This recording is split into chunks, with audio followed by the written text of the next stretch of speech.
and talking about the obsession about China. So actually a few weeks ago, shortly before they end their session, the Congress session, because they have this recess before the election. So everybody will leave Washington and go back to their home district.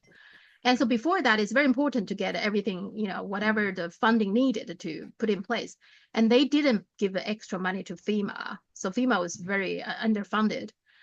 Instead, they actually, one of the things they did is proposed like 25 bills to combat the Chinese Communist Party threats. That's what they called. It's called the China Week Recap. This is on the congressional, website. So they're very proud of that 25 bills passed within a week. That in the, when so many other things they should have been doing, like giving FEMA extra funding. No, that's not in any hurry. They in a hurry to get in, 25 bills. The China obsession. Well, it is absolutely the China obsession, and we see the cost. I mean, not just of FEMA not getting the help, the funding it needs, but let's actually be a little bit imaginative here, and imagine that we were dealing with a completely different United States and a completely different US government. Maybe they would understand that there a lot of their problems are the fact that there's bureaucratic and administrative atrophy, that their flood relief operations, that they're not well organized in coping with that kind of problem. But they do need to get their people helped. So they could look for help elsewhere. They could look for help. Where look at the look for help with a country which, as I said, is more experienced fighting storms and floods than any other country in the world, which would provide it, by the way. I've no doubt about it. If Biden phoned up Xi Jinping and said, "Look, I've got this massive problem in a part of the United States. What can you do?" Xi Jinping would say, "Yes, of course I can do all kinds of things."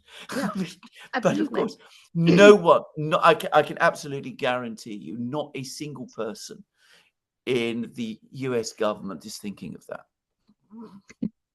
I don't even have to say it. I'm sure everybody knows that. Yeah. Not a single one of them is thinking of it. Do you know this incident? I think it's called the VCON. It's a town's name, VCON Incident, which happened in 1977. So this little town, I think a few thousand residents living in West Virginia, VCON. And they had the bridge collapsed in 1975. And so the town mayor has been asking funding to get a new bridge. And they asked, it took them 2 years, and he didn't go anywhere. So he wrote a letter to the Soviet, and he said, our town needs help. Can you come here to help us? Now, in the beginning, the Soviet didn't pay attention, but somehow a reporter got hold on that letter and saying, okay, let me have a look. Let's see what we can do.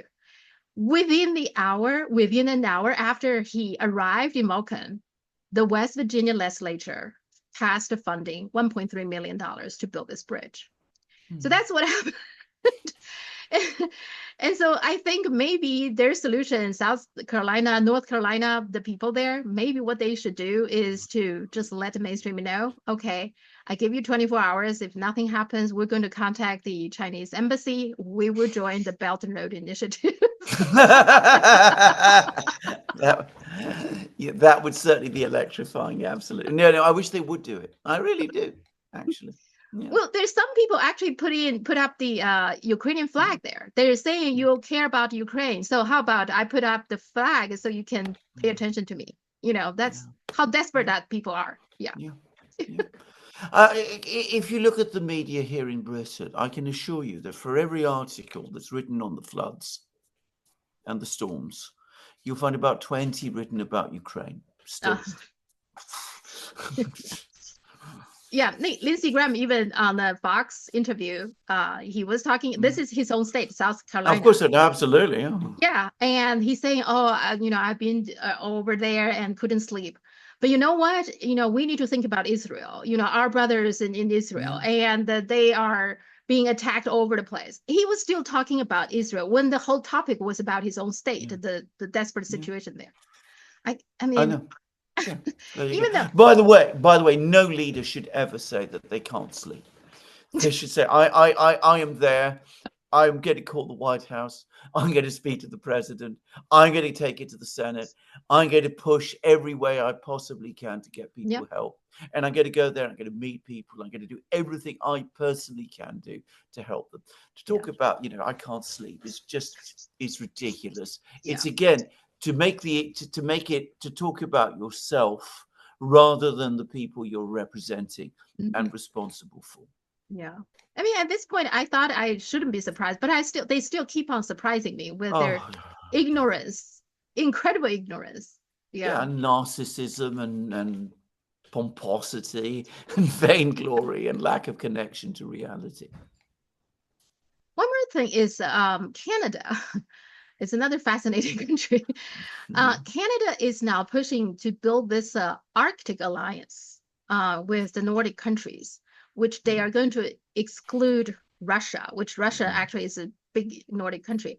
And then again, the idea is to form the security group to cut Russia and China. Now, why? I mean, we all know Justin Trudeau probably is the most hated prime minister in the Canada history, but he keep on doing things to outdo himself even. Yeah. What's your take on that? Why is he doing that? Why indeed? Again, militarizing the Arctic, because that's what we're talking about. And of course, he wouldn't be doing this without the Americans pushing him forward. Militarize the Arctic, create a crisis there. I suspect that ultimately this is all connected with the the Northern Sea route, the fact that ships and cargoes can now move through the Arctic Because it's warming from up, right? Yeah. because it's warming up and Oh, because the Russians have built this enormous icebreaker fleet and uh-huh. because they're getting Chinese investment and because the Chinese are interested in it. So you've got to try and do something to spoil and complicate things and militarize the whole area and try and block it. And of course, you've got all these crazy people now in Scandinavia. I mean, the Scandinavian countries baffle me, by the way. I mean, I was brought up, you've been, of course, you've lived in Uh-huh. Sweden, but I was brought up in a time, another time it seems, when all the Scandinavian countries, the Finns and the Swedes, were both neutral and the Finns had good relations with the Russians, and the Swedes wanted to avoid it. And Uh-huh. people like Tage Erlander was the prime minister, and he took his own line. Olaf Palme and all of this. Yeah. I don't know what's happened to these countries now, but they've all gone crazy as well, and they all want to be drawn into this, great militaristic alliance. And of course, what they're going to do is they're going to destroy their own Mm. prospects because Sweden, Finland, all of these places, Canada, Yeah. prospered by the fact that they were not frontline states militarily. Now they're throwing that all away. It's working with China and Russia, countries with far bigger resources than they have, to develop the Arctic.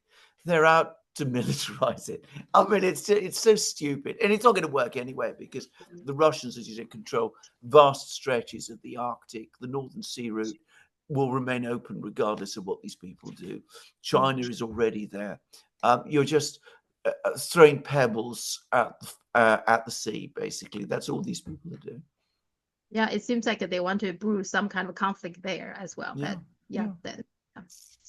One last thing, we don't talk much about South Africa, South America. No. Argentina is kind of interesting. The reason is Milei has been very negative, about China, but now he's talking about he's going to visit China in January. No. Now, what do you think his economic philosophy? On the one hand, he seems make some success in trimming down the government. So the government is running a surplus. That's good.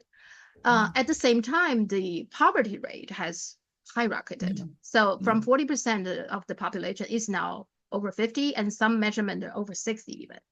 So what's your take on his, economic philosophy and his policy? I don't think he has an economic philosophy. I think this is far too dignified an expression to use to describe them. By the way, when I was in Malaysia, I was, one of the conferences I was attended, I was really surprised and rather amused to see that he was the hero of the hour. Everybody was talking Really? about. Oh, absolutely. It was a bigger. There was a speaker who said that what he's achieving in Argentina is a greater revolution than the Russian or the Chinese revolutions. They actually said that. I mean, you know, again, people are very Milei is just anyway, but I mean, I don't think he has a particular economic philosophy or an economic theory. I think, like a lot of people, he has certain fundamental prejudices. And one of these is that government is the problem. So if you do away with government or limit government as far as possible, then that's somehow going to turn everything round. And people by themselves will find their way forward and do all sorts of things. Now, the reality about Argentina, which is a country which I know a certain amount about, I've never actually been there, is that this story that these people like Milei run with, that Argentina's problems are because government is too big, actually have no foundation. Once upon a time, way back in the 40s and 50s, which is a long time ago now, when Juan Perón was the president of Argentina, the government in Argentina did do an awful lot, and an awful lot of things were nationalized at that time, and Argentina had an economy which had a very, very, very big public sector. But since then, ever since the 70s, we have government after a government takes power in Argentina, does exactly the same thing. They sell off pretty much everything they can. They reduce the scale of government even more. They try to peg the peso either to the dollar, or they try to replace the peso with the dollar. They deregulate. They do all of these kind of things. For a time, it works. There's a short period when you see inflationary problems decline. That then encourages the very, very powerful oligarchs that Argentina has to borrow heavily in US financial markets and take out enormous loans. That then cripples the country. The economy goes downhill again, and the whole situation repeats itself. And this is what. And then, of course, they always come back when that has happened, and they say it's all the fault of government, and we need to pare it back even further. In the meantime, what used to be a fairly developed country is going backwards. So, I think the problem is not with government. It is with structural economic inequality within Argentina. The fact that there is a very strong power group in Argentina that doesn't want to pay taxes, wants to have complete freedom to borrow in international financial markets, and which supports political leaders like Carlos Menem before, and now Milei.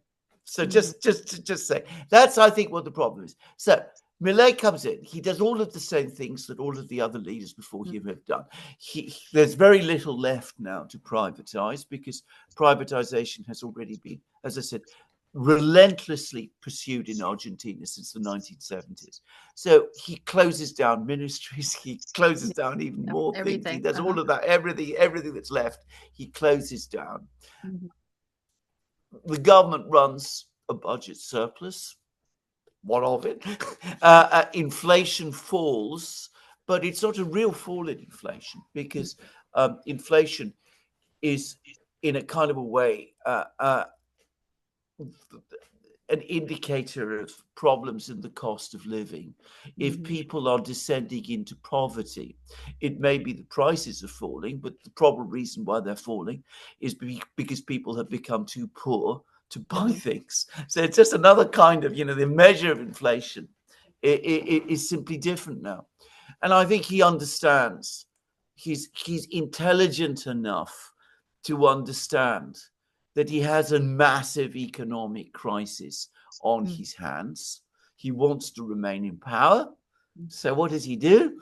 He has to do what his predecessors did and try to establish good, strong trade links with the only country that could, in theory, help Argentina and ultimately him, which is China.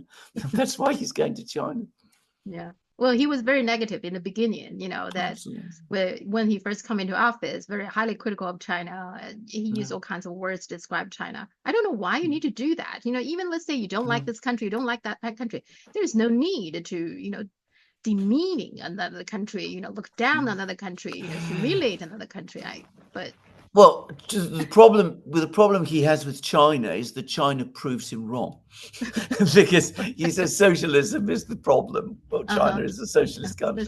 Yeah. He says state intervention and planning are the problem. China has state Yeah. intervention and planning, and it is achieved the greatest economic growth of any country since the Second World War. So, I mean, that's probably the reason, more than any other, why he's so angry with China.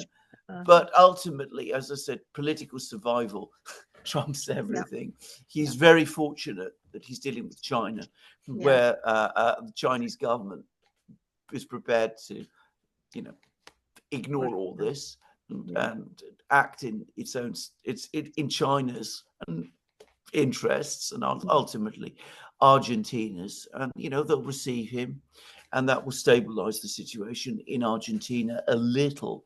But unless this problem that Argentina has is addressed, then I don't think the problems in Argentina will ever end, because as I said, I do believe that there is a false narrative about the country. If it was all the problem of government, then it would have been solved a long time ago, because Argentina has very little government any longer. Yeah. Just saying. It's I find many times that government come in, they always have the tendency to try to find a shortcut. Like, okay, Yeah. this is the problem. But when you're talking about economic development, it's actually a lot of things, right? It's the government's role, it's the private sector's role, how to tax people, how to set up a government sponsor program, trade and all that kind of monetary Absolutely. policies. There's a whole bunch of things that is Yes. very complex. But people like Milei just want to simplify it, isn't it? Blame on the Yeah. government. That's it, right? Yes. Yeah. Exactly. Yeah. Exactly. And that is the problem. The trouble is, I said, these people are very vocal. They're Uh-huh. very dominant within Argentinian society. They have the financial firepower, and they have the support of the outside, financial community. And they've been running Argentina basically since the mid 50s. And of course, they always go back and say it's all the fault of Peron. They always bring up Peron, always, Uh-huh. and and Evita Peron. Uh-huh. They Yeah. somehow sent Argentina in the wrong direction. How many decades ago was that? I mean, it's like saying that all the problems that China has today is down to Chiang Kai-shek or Sushi or someone like this. I mean, it's an excuse that they always run with, and they never really address the underlying problems of their own society, because if they did, of course, they would confront what they themselves do. All right.